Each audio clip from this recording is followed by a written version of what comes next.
మీరు పోలీసు వాళ్ళ దగ్గర పోయినప్పుడు నీ కొడుకు డెడ్ బాడీ ఏమంటే రాకేష్ డెడ్ బాడీ ఏమంటే ఏమన్నారు మిమ్మల్ని ఏం చెప్పి పిలిపించారు ఏమన్నారు మీతో? వాళ్ళు పిలిపించడు కాదు, నేను లేను ఇట్లా జరిగినప్పుడు. నా కొడుకు పోయి 9 సంవత్సరాలు అవుతుంది. హైదరాబాద్ పోతానమ్మా అన్నాడు. హైదరాబాద్ కంటే అప్పుడప్పుడు చదువుల మీద పోతాడు కదా, అట్లనే అనుకున్నాం. అనుకున్నాక 9 ఏళ్ళ కాంచి అయినా మాట లేదు, ముచ్చట్లేదు, ఏది లేదు. ఎన్నడూ ఫోన్ చేసేది ఇట్లా ఎప్పుడేం లేదు, ఏది లేదు. ఎక్కడున్నాడు నా కొడుకు, ఏడ జాబ్ చేస్తాడో, ఎన్నడుకున్నా రాకపోతాడా అని నేను ఆశతోటి ఉన్నదాన్ని. అన్నాక మొన్న టీవీలల్లా, పేపర్లల్లా, సెల్లులల్లా చూసి మా కుటుంబ సభ్యులు ఏం చేసిందంటే కారు కిరాయి పట్టుకొని ఆంబులెన్స్ పట్టుకొని పోయిండ్రు. మా భర్త, మా తమ్ముడు, ఇంకా మా కుటుంబం వాళ్ళు 6 పోయిండ్రు. పోయినాక తెల్లారి ఇక సాయంత్రం మా అబ్బాయిని ఇవ్వండి అని అడిగిండ్లట మా భర్త. మా అబ్బాయిని ముఖం చూపించన్నా కూడా చూపించలేదట. నీ ఆధార్ కార్డు ఇవ్వ అన్నారట.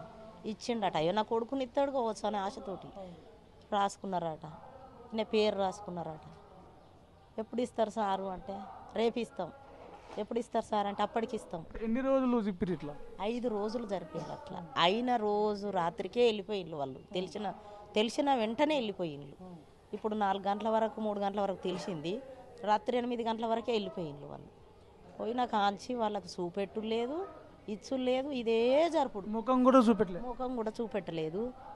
వాళ్ళకు తిండి లేదు, తికాన లేదు, ఆ మాట రాదు, ఆ భాష రాదు, ఏది రోజు చెద్దరు లేదు, వాళ్ళకు పండుకుని లేదు, ఏం లేదు. పోలీస్ స్టేషన్ కాడికి పోన్లే, అది రాసుకరా పోన్లే, హాస్పిటల్ కాడికి పోన్లు ఇస్తారు అని హాస్పిటల్ కాడికి పోలీస్ స్టేషన్ కాడికి ఇదే తింపుడాట.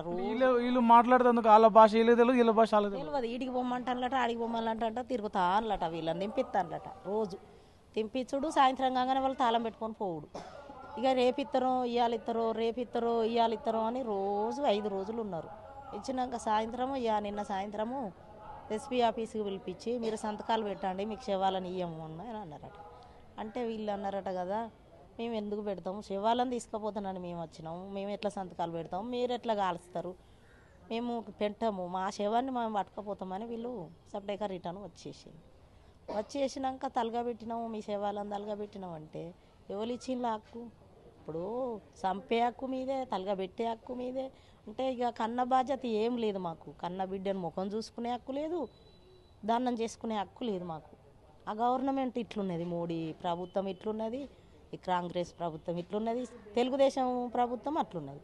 ఈ 3 ప్రభుత్వాలు చేయబట్టి మా కన్న బిడ్డలను మాకు అప్పచెప్పని ఘోరం ఉన్నది.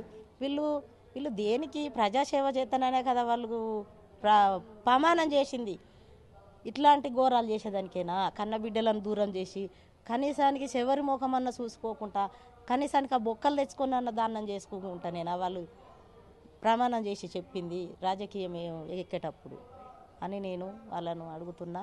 అదే మోడీ నా పిల్లగాన్ని నాకు అప్పచెప్పాలని, ఇప్పటివరకైనా బొక్కలన్నా అప్పచెప్పాలని నేను అదే కోరుకుంటున్నా.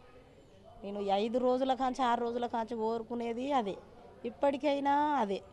మరి ఇప్పుడు వాళ్ళకు బిడ్డలు ఉన్నారు, వాళ్ళకు తల్లులు ఉన్నారు, వాళ్ళ ముఖాలు గట్లా చూసుకోకుంటుంటే వాళ్ళకి ఎంత బాధ ఉంటుంది, ఎంత కడుపుకోతుంటుంది వాళ్ళ తల్లులకు. తండ్రులకైనా ఉంటుంది, తల్లులకైనా ఉంటుంది. ఇప్పుడు నాకు ఎందుకు ఆ పరిస్థితి తెచ్చిండ్రు, నా బిడ్డ చేసిన తప్పేంది, నేను చేసిన తప్పేందో, మా బిడ్డను మాకు ఇవ్వకుండా దూరం చేసి వాళ్ళు చంపే కాలబెట్టే హక్కు వాళ్ళకి ఎక్కడదో, ఆ తల్లి ఎంత ఏడవాలన్నది. కాల్పులలో ముఖం అంతా ఖరాబ్ అయింది, ఇట్లా మనుషులు వాసన వస్తారు, ఎట్లా అయిపోయారు, చూడలేక తల్లిదండ్రులు తట్టుకోలేరని ఇస్తలేమని చెప్తున్నారు. అయిన రోజు సాయంత్రమే వెళ్ళిపోయిండ్రు వాళ్ళు. ఏసీ ఆంబులెన్సే పట్టుకపోయిండ్రు. ఆ బాక్స్లో పెట్టాలి కదా, నీకు అంత వాసన వస్తే మరి 5 రోజులకు అంత ఎందుకు ఇవ్వలేదు? వాసన రాకముందుకు ఎందుకు అయినా తెల్లారే వెళ్ళిపోయిండ్రు కదా వాళ్ళు, ఎందుకు ఇవ్వలేదు? మరి వాసన రావద్దు అనుకుంటే ఆ రోజే ఇవ్వచ్చు కదా, పోయిన రోజే తెల్లారే ఇవ్వచ్చు కదా. కోర్టు నుంచి కూడా, ఆంధ్ర నుంచి కోర్టు నుంచి కాగితాలు కొంచెం కూడా ఇసిరి కొడతారు. అంటే మీకు గంతగా ప్రభుత్వం మీద గంత అది ఉన్నది. కోర్టు కూడా విలువలేదు వాళ్ళకు. ఇప్పుడు ఈ ప్రభుత్వానికి కోర్టు కూడా లెక్కలేదు వాళ్ళకు, అంతటోళ్ళు అయిపోయింది. డాక్టర్ చదివిండు నీ కొడుకు, 100 మందికి ప్రాణాలు నిలబెట్టే కొలువు చేస్తుండే బతుకుంటే అట్లా పోకుంటే. అంటే ఇలా నీ కొడుకు లేడు, నీ కొడుకును కనీసం చివరి చూపు కూడా మమ్మల్ని జాదే తల్లిదండ్రి, మేము అతడు మాకు కుండ పట్టాలి. ఇప్పుడు మా సంప్రదాయం ప్రకారం తల్లికి కుండ చిన్న కొడుకు పడతాడు, తండ్రికి పెద్ద కొడుకు పడతాడు, మా ఆచారం. మరి ఇప్పుడు నాకు కుండ పట్టే కొడుకు మేము అతనికన్నా మా సంస్కారాలు చేసుకోవద్దా, బొక్కలతోటన్నా చేసుకోవద్దా? అది కూడా లేకుండా చేసింది గవర్నమెంట్. ఇట్లాంటిది ఇంకొక తల్లికి కూడా రావద్దు. ఇప్పటికైనా నేను కోరుకునేది అదే. ఇప్పుడు నాకు జరిగిన అన్యాయము, ఇట్లాంటి చరిత్ర ఇంకొక తల్లికి రావద్దు, ఇంకొక భార్యకు రావద్దు అని నేను కోరుకుంటున్నా. ఇంకొక బిడ్డకు కూడా రావద్దు అని కోరుకుంటున్నా. రాకేష్ ఎవరైతే నారాయణపూర్ జిల్లాలో జరిగినటువంటి ఆ ఎన్కౌంటర్లో చనిపోయిన మావోయిస్టులు ఉన్నారో 27 మంది మావోయిస్టుల్లో ఒకరు తెలంగాణ ప్రాంతానికి చెందిన రాకేష్ డాక్టర్ చదివి మావోయిస్టులోకి వెళ్ళి 9 సంవత్సరాల క్రితం మావోయిస్టులోకి వెళ్ళి మొన్న జరిగినటువంటి ఎన్కౌంటర్లో చనిపోయిన రాకేష్ తల్లి హృదయ వేదన ఇది. అటు కనీసం 9 ఏళ్ళుగా మా కంటికి చూసుకునే ఇది లేదు. ఇప్పుడు చనిపోయిన తర్వాత చివరి చూపుకు కూడా నోచుకోలేదు. కనీసం దహన క్రియలు చేసుకోవడానికి కూడా ఈ ప్రభుత్వం మా కొడుకు ఎక్కడికక్కడ ముక్కలు అయిపోతే కనీసం ఆ బొక్కలు ఇచ్చినా, ఆ మాంసపు ముద్దలు ఇచ్చినా కూడా మేము మా కొడుకును చివరి క్రియలు చేసుకునే వాళ్ళం. ఆ అదృష్టం కూడా లేకుండా మాకు చివరి క్రియలు చేయాల్సిన కొడుకు చివరి క్రియలు చేసుకునే ఆ భాగ్యం కూడా లేకుండా మాకు చేసినారు. ఈ ప్రభుత్వాలు ఏవైతే ఉన్నాయో, కేంద్ర రాష్ట్ర ప్రభుత్వాలు, అటు ఏపీ ప్రభుత్వం కావచ్చు, ఇటు కేంద్రంలోని బీజేపీ మోడీ ప్రభుత్వం కావచ్చు, ఇంత దుశ్చర్యలకు దిగడం ఎంతవరకు దారుణం? కనీసం హిందూ సాంప్రదాయాల ప్రకారమైన మా కొడుకులకు అంత్యక్రియలు చేసుకునే ఇది మీరు పాటించారా అని చెప్పేసి ఆ తల్లి కన్నీటితో ప్రశ్నిస్తోంది ప్రభుత్వాన్ని. కెమెరామెన్ సతీష్తో ప్రవీణ్, తొలి వెలుగు, హైదరాబాద్. ప్రపంచంలో ఏ మూల ఏ క్షణం ఏం జరుగుతుందో వేగంగా తెలుసుకోవడానికి తొలి వెలుగు వాట్సాప్ ఛానల్ని ఫాలో చేయండి.